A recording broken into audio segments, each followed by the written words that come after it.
Hello दोस्तों, नमस्कार। स्वागत है आप सभी का अपने YouTube channel Avinash sir GS वाला में। दोस्तों, जैसा कि आप लोगों को पता है कि मैं लगातार आप लोगों को एसएससी जीडी के लिए जीके जीएस का क्लास और हिंदी का क्लास दे रहा हूं। दोस्तों, आज हम लोग इस वीडियो में करंट अफेयर्स पढ़ने वाले हैं। और दोस्तों, हम लोग आज के वीडियो में पढ़ेंगे कि भारत के वर्तमान पदाधिकारी कौन है। तो आइए दोस्तों, बिना देर के हुए हम लोग वीडियो की शुरुआत करते हैं। दोस्तों, सबसे पहला क्वेश्चन है सुप्रीम कोर्ट, अर्थात दोस्तों उच्चतम न्यायालय। सुप्रीम कोर्ट को ही उच्चतम न्यायालय कहते हैं या सर्वोच्च न्यायालय कहते हैं। और भारत का एकमात्र जो है केंद्रीय न्यायालय है सर्वोच्च न्यायालय, जो दिल्ली में अवस्थित है। तो दोस्तों, सुप्रीम कोर्ट के उच्चतम न्यायालय के वर्तमान न्यायाधीश कौन है? तो दोस्तों डी.वाई. चंद्रचूड़ अर्थात धनंजय यशवंत चंद्रचूड़। और उनका कौन सा नंबर है? तो दोस्तों 50वां क्रम है, 50वां नंबर है। तो ध्यान रखिएगा, सुप्रीम कोर्ट के वर्तमान मुख्य न्यायाधीश धनंजय यशवंत चंद्रचूड़ और उनका क्रम है 50वां। दोस्तों, अनुच्छेद 124 में सुप्रीम कोर्ट का उल्लेख किया गया है। ध्यान रखिएगा, अनुच्छेद 124 में। और दोस्तों, सुप्रीम कोर्ट के न्यायाधीश या मुख्य न्यायाधीश की नियुक्ति राष्ट्रपति महोदय करते हैं। और राष्ट्रपति महोदय ही सुप्रीम कोर्ट के न्यायाधीश को शपथ दिलवाते हैं। अगर राष्ट्रपति महोदय नहीं है तो राष्ट्रपति द्वारा नियुक्त व्यक्ति के सामने सुप्रीम कोर्ट के न्यायाधीश शपथ लेते हैं। तो दोस्तों, अनुच्छेद 124 में सुप्रीम कोर्ट का उल्लेख किया गया है और सुप्रीम कोर्ट के न्यायाधीश और मुख्य न्यायाधीश की नियुक्ति राष्ट्रपति करते हैं। अगला क्वेश्चन है नियंत्रक महालेखा परीक्षक। दोस्तों, सीएजी कंट्रोलर ऑडिटर जनरल, क्योंकि कभी कभी आपके पेपर में पूछा जाएगा एसएससी जीडी में भी कि सीएजी का पूरा नाम क्या है या फुल फॉर्म क्या है। तो कंट्रोलर ऑडिटर जनरल, नियंत्रक महालेखा परीक्षक। दोस्तों, आपको या तो इंग्लिश में ऐसे ही दे देगा या हिंदी में लिख देगा कंट्रोलर ऑडिटर जनरल। तो वर्तमान में नियंत्रक महालेखा परीक्षक गिरीश चंद्र मुर्मू है और इनका क्रम है 14वां, क्योंकि पेपर में क्रम भी पूछ सकता है। तो नियंत्रक महालेखा परीक्षक की नियुक्ति राष्ट्रपति महोदय करते हैं। और दोस्तों, नियंत्रक महालेखा परीक्षक का उल्लेख अनुच्छेद 148 में दिया गया है। ध्यान रखिएगा, अनुच्छेद 148 में। अनुच्छेद 148 में नियंत्रक महालेखा परीक्षक अर्थात सीएजी का उल्लेख किया गया है। और दोस्तों, नियंत्रक महालेखा परीक्षक की नियुक्ति राष्ट्रपति महोदय करते हैं। ध्यान रखिएगा। दूसरी बात मैं बता दूं कि नियंत्रक महालेखा परीक्षक अपना त्याग पत्र राष्ट्रपति को दे सकते हैं, लेकिन राष्ट्रपति महोदय नियंत्रक महालेखा परीक्षक को हटा नहीं सकते। नियंत्रक महालेखा परीक्षक को संसद के द्वारा हटाया जा सकता है, एक विशेष प्रस्ताव के द्वारा हटाया जा सकता है। नियंत्रक महालेखा परीक्षक को उसी रीति से हटाया जा सकता है जिस रीति से सुप्रीम कोर्ट के न्यायाधीश तथा अन्य न्यायाधीशों को हटाया जाता है। तो ध्यान रखिएगा, नियंत्रक महालेखा परीक्षक अपना त्याग पत्र राष्ट्रपति को देंगे, नियंत्रक महालेखा परीक्षक की नियुक्ति राष्ट्रपति करेंगे, नियंत्रक महालेखा परीक्षक को शपथ राष्ट्रपति दिलवाएंगे, लेकिन उनको हटाने की प्रक्रिया संसद के पास है। संसद इनको हटा सकती है अपने विशेष प्रस्ताव के द्वारा। और ऑप्शन में रहेगा नियंत्रक महालेखा परीक्षक को हटाया जा सकता है, ऑप्शन में रहेगा संसद के द्वारा, या उसी रीति से जिस रीति से सुप्रीम कोर्ट के न्यायाधीश को हटाया जाता है। अगला क्वेश्चन, तो आपको ये बता दिया गया कि नियंत्रक महालेखा परीक्षक वर्तमान में गिरीश चंद्र मुर्मू। और दोस्तों, ध्यान रखिएगा, नियंत्रक महालेखा परीक्षक प्रथम कौन थे? भारत के प्रथम सीएजी कौन थे? भारत के प्रथम नियंत्रक महालेखा परीक्षक कौन थे? वी नरहरि राव। वी नरहरि राव भारत के जो है प्रथम नियंत्रक महालेखा परीक्षक थे, सीएजी थे। अब हम अगले क्वेश्चन की बात कर लेते हैं। भारत के महालेखा नियंत्रक कौन है? तो दोस्तों भारती दास, ये 27वां इनका नंबर है। भारती दास जो नियंत्रक महालेखा परीक्षक की सहायता करते, इनकी भी नियुक्ति राष्ट्रपति महोदय करते हैं। कभी कभी पेपर में देगा कि निम्नलिखित कथनों पर विचार करें, सत्य है असत्य है, तो लिखेगा नियंत्रक महालेखा परीक्षक राष्ट्रपति के प्रसाद पर्यंत पद धारण करते हैं? बिल्कुल नहीं करते हैं। प्रसाद पर्यंत का मतलब राष्ट्रपति जब चाहे तब उनको हटा सकते हैं, तो ऐसी तो बात है नहीं, राष्ट्रपति महोदय तो हटा ही नहीं सकते, इसलिए वह प्रसाद पर्यंत पद धारण नहीं करते हैं। अगला क्वेश्चन है, भारत के महान्यायवादी, दोस्तों भारत के महान्यायवादी जिसको कहते हैं AGI, attorney general of India, attorney general of India की नियुक्ति दोस्तों राष्ट्रपति महोदय करते हैं। और किस कौन से अनुच्छेद में दिया गया है? अनुच्छेद 76, अनुच्छेद 76 में एजीआई का उल्लेख किया गया है, महान्यायवादी का उल्लेख किया गया है। तो भारत के महान्यायवादी कौन है? आर वेंकट रमणी हैं। वर्तमान में महान्यायवादी कौन है? आर वेंकट रमणी है। इनका क्रम कौन है? 16वां है। और के वेणुगोपाल का इन्होंने स्थान लिया है, के वेणुगोपाल का इन्होंने स्थान लिया है। और एजीआई की नियुक्ति राष्ट्रपति महोदय करते हैं, और एजीआई राष्ट्रपति के प्रसाद पर्यंत पद धारण करते हैं। तो सबसे पहला क्वेश्चन, महान्यायवादी की नियुक्ति कौन करता है? राष्ट्रपति करता है। महान्यायवादी को शपथ कौन दिलवाता है? राष्ट्रपति। महान्यायवादी अपना त्याग पत्र किसको देंगे? राष्ट्रपति को देंगे। महान्यायवादी को राष्ट्रपति हटा सकते हैं? बिल्कुल हटा सकते हैं। अब यहाँ पे मैं एक बात बता देता हूँ, ध्यान सुनिएगा। एजीआई का कार्यकाल 6 वर्ष या 65 वर्ष की आयु तक होता है। 6 वर्ष या 65 वर्ष की आयु।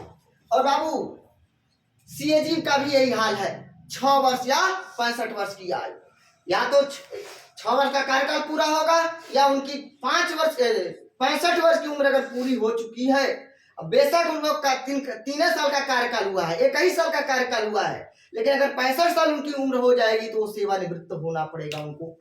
तो ध्यान रखिएगा, सीएजी और एजीआई इनका कार्यकाल 6 वर्ष या 65 वर्ष की आयु, जो पहले हो अपने पद पर आसीन रहेंगे। तो भारत के महान्यायवादी वर्तमान में आर वेंकट रमणी है। इनका जो है क्रम कौन है? 16वां। महान्यायवादी की नियुक्ति राष्ट्रपति महोदय करेंगे। महान्यायवादी को शपथ राष्ट्रपति महोदय दिलवाएंगे। महान्यायवादी अपना त्याग पत्र राष्ट्रपति को देंगे।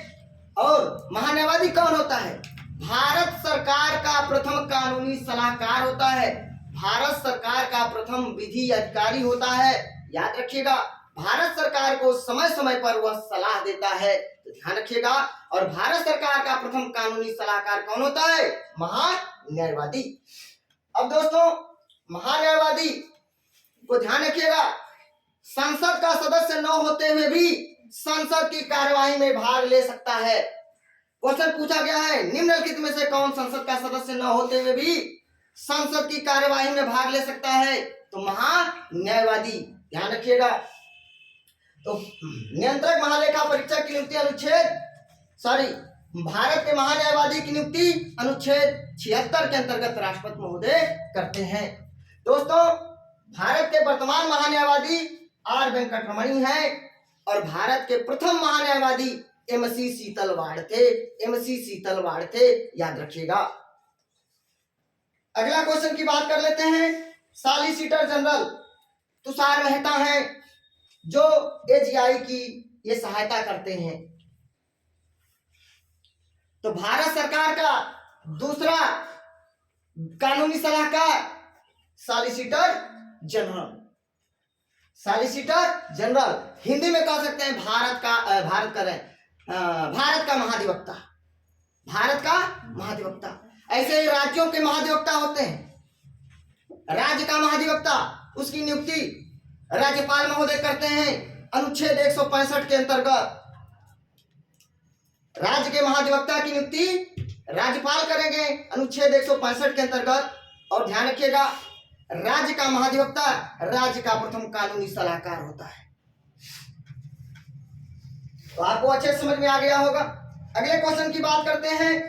Solicitor general of India Tushar Mehta 21वें विधि आयोग के अध्यक्ष बलबीर सिंह चौहान। बलबीर सिंह चौहान, शार्ट नाम है BS चौहान, 21वें विधि आयोग के अध्यक्ष। ध्यान रखिएगा, क्वेश्चन पूछा गया है कई बार, 21वें विधि आयोग के अध्यक्ष कौन थे या कौन है? 21वें विधि आयोग के अध्यक्ष कौन है? बलबीर सिंह चौहान। अब दोस्तों अगले क्वेश्चन की बात कर लेते हैं। इसरो के अध्यक्ष कौन है? एस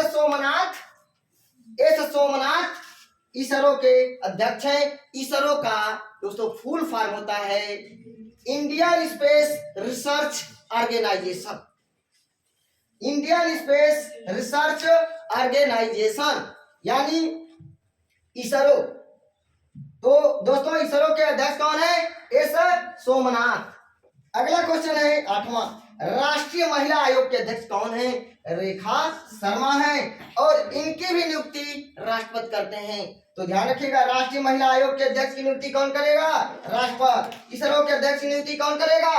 राष्ट्रपति। 21वें विधि आयोग के अध्यक्ष बलबीर सिंह चौहान यानी विधि आयोग के अध्यक्ष की नियुक्ति कौन करेगा? राष्ट्रपति। तो ध्यान रखिएगा, जिनकी नियुक्ति राष्ट्रपति महोदय करेंगे वो अपना त्याग पत्र राष्ट्रपति महोदय को ही देंगे। बात समझिएगा, जो नियुक्ति करेगा वही त्याग पत्र लेगा। तो इतना आपको समझ में आ गया होगा।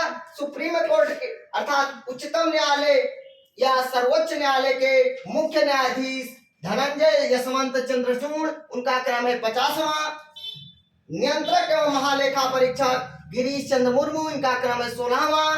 और जो है प्रथम नियंत्रक महालेखा परीक्षक जो है वी नरहरि राव थे। और CAG का full form controller auditor general.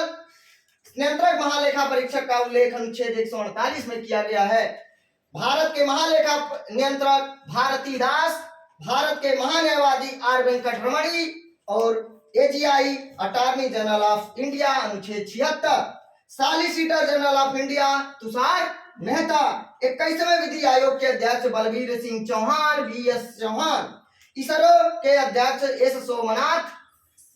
ISRO का full form Indian Space Research organisation.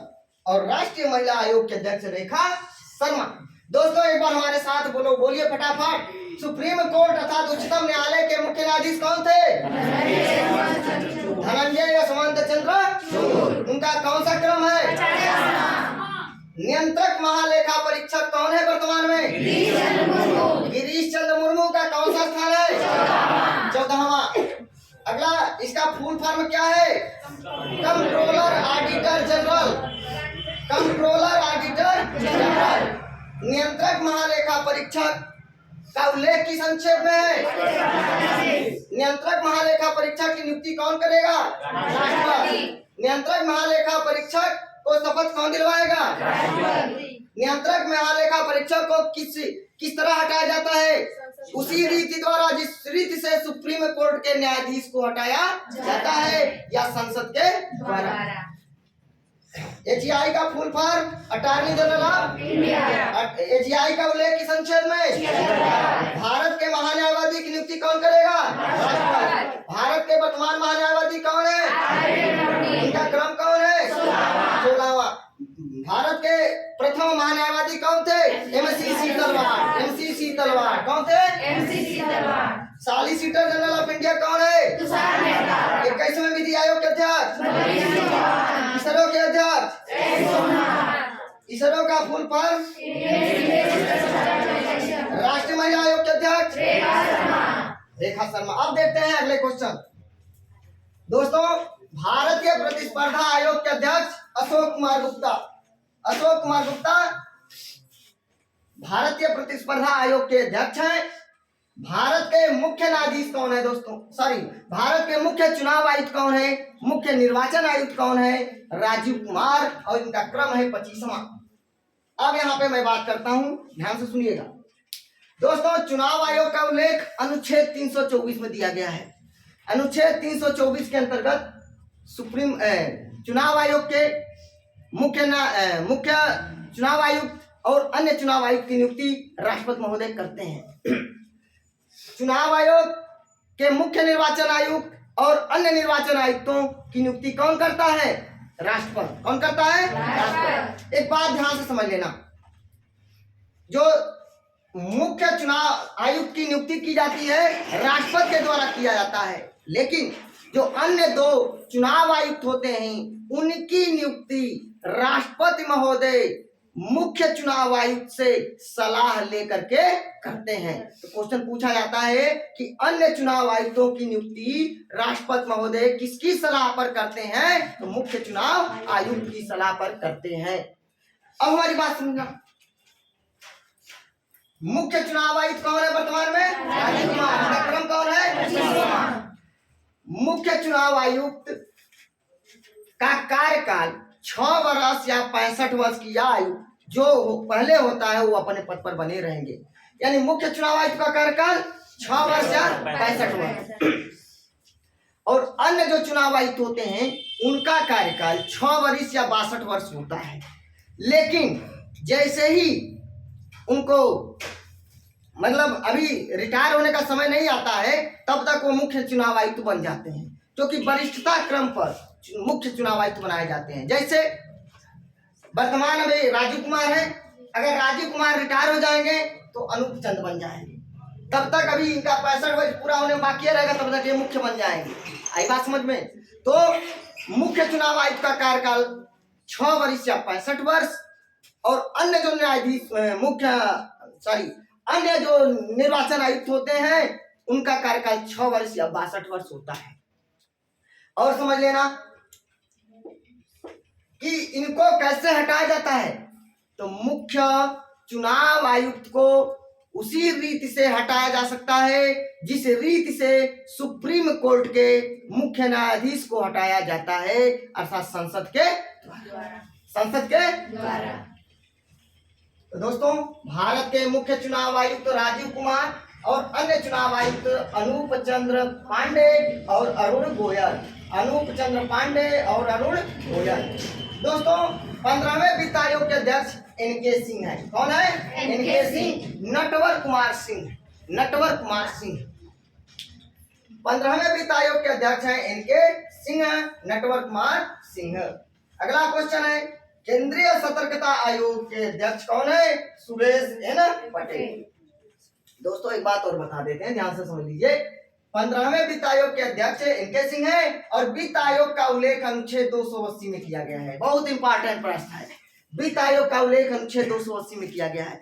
प्रथम वित्त आयोग के अध्यक्ष केसी नियोगी थे। इंपॉर्टेंट क्वेश्चन है, याद कर लीजिएगा। प्रथम वित्त आयोग के अध्यक्ष केसी नियोगी थे।